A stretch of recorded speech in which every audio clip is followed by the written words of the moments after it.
はい、一宮市の皆さん、こんにちは。お城大好き社労士、五島金次です。本日の話題はこちら。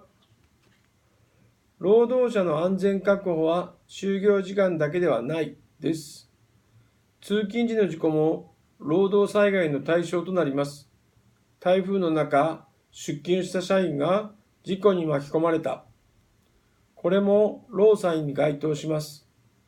危険な時は会社として判断をですね。詳しくはこちらまで。当事務所では LINE によるお問い合わせも受け付けております。お気軽にご相談ください。